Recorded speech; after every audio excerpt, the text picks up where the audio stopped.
आंदोलन करतायत, लोकांचा प्रतिसाद कसा आहे? असं आहे की हे राम मंदिर उभं राहावं याकरता अनेकांनी आपलं योगदान दिलेलं आहे. अनेकांनी आपलं दान हे राम मंदिराच्या उभारणीकरता म्हणून दिलेलं आहे. देणगी दिली, वर्गणी दिली, शारीरिक श्रम घेतले, अनेक प्रकारे सरकारी कारवाया अनेकांनी अंगावर घेऊन गेल्या अनेक वर्षांचं स्वप्न पूर्ण झालं. ते म्हणजे अयोध्येमधलं राम मंदिर उभं राहिलं आणि आमचं स्वप्न पूर्ण झालं, अशी सर्वसामान्य माणसांची भावना होती.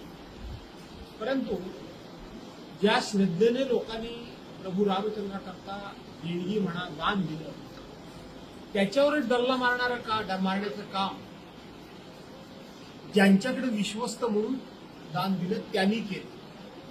आणि त्यामुळं सर्वसामान्य माणसाचा या घडलेल्या प्रकाराबद्दल खूप अशा पद्धतीचा संताप आहे, चीड आहे, राग आहे.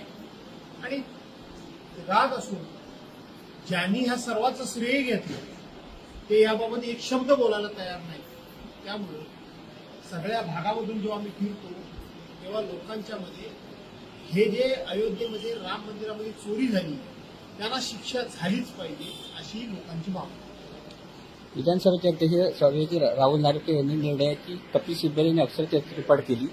आज झालेल्या सुनावणीत कपिल सिब्बल यांनी 2000 बाजू मांडली. तुम्ही नेता म्हणून तुम्हाला काय वाटतं? असं आहे की राहुल नार्वेकरांना एका गोष्टीचं भान राहिलेलं नाही की आपण विधानसभेचे अध्यक्ष आहोत. अर्थात राहुल नार्वेकरांचं एकंदरीत वर्तन आणि त्यांचं काम आणि त्यांची वागण्याची पद्धत बघितली तर विधानसभेचा अध्यक्ष हा कुठल्याही पक्षाचा नसतो. त्याची भूमिका ही पक्षातीत असली पाहिजे.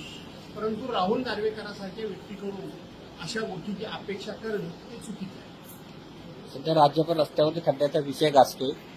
तुमच्या मतदारसंघातील रस्त्याची परिस्थिती काय आहे? खराब झालेल्या रस्त्याबाबत जबाबदार कोण? असं आहे की संपूर्ण रत्नागिरी जिल्ह्यातल्या सगळ्या मतदारसंघातले रस्ते बघा आणि माझ्या मतदारसंघातले रस्ते बघा. 10 वर्षापूर्वी केलेले अनेक रस्ते असे आहेत की त्याला एक खड्डा सुद्धा नाही. आणि गेल्या 2-3 वर्षामध्ये ज्यांच्या मतदारसंघात रस्ते झाले ते रस्ते आज जागेवर नाही. तिथं रस्ता कुठे आणि खड्डा कुठे आहे हे शोधणं कठीण आहे. इतके खड्डे आहेत, रस्ता शोधून सापडत नाही. एवढा भ्रष्टाचार बाकीच्या मतदारसंघात झालेला आहे. त्यामुळे रस्त्याची बोंब आहे. सुदैवानं माझ्या मतदारसंघामध्ये ही बोंब नाही. मंत्र्याचा निर्णय बदलण्याचा अधिकार मुख्यमंत्र्यांना आहे. या निर्णयामुळे सत्तेतील मित्र पक्षांना तोटा होईल का? तुम्हाला काय वाटतं? मंत्र्यांनी घेतलेले निर्णय जे आहेत ते बदलायचा अधिकार मुख्यमंत्र्यांना आहे. आहेच ना. नेता म्हणून तुम्ही त्यांच्या मित्र पक्षामध्ये त्यांना काय वाटतं? नाही, तोटा असं होईल का? आहे की मुख्यमंत्र्यांना कुठल्याही मंत्र्याचा निर्णय बदलण्याचा अधिकार आहे. परंतु सध्या जे चाललेलं आहे ते मुख्यमंत्री आपल्या पक्षातल्या नेत्यांचे निर्णय बदलत नाही.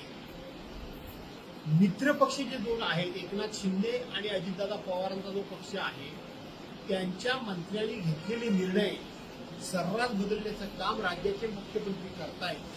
त्यामुळं राज्याच्या मुख्यमंत्र्यांनी सर्वांकडे समन्यायानं बघितलं पाहिजे. मुख्यमंत्री हा संपूर्ण राज्याचा पालक असतो. ही भूमिका आणि हे वागणं मुख्यमंत्र्यांकडून या ठिकाणी होताना दिसत नाही. मला आनंद आहे, मी त्यांना शुभेच्छा देतो. परंतु ते त्यांना पालकमंत्रीपद का मिळालं तुम्हाला सांगू का? ते मुंबई गोवा रस्त्यावरच्या खड्ड्यांकडे लक्ष देणार आहे.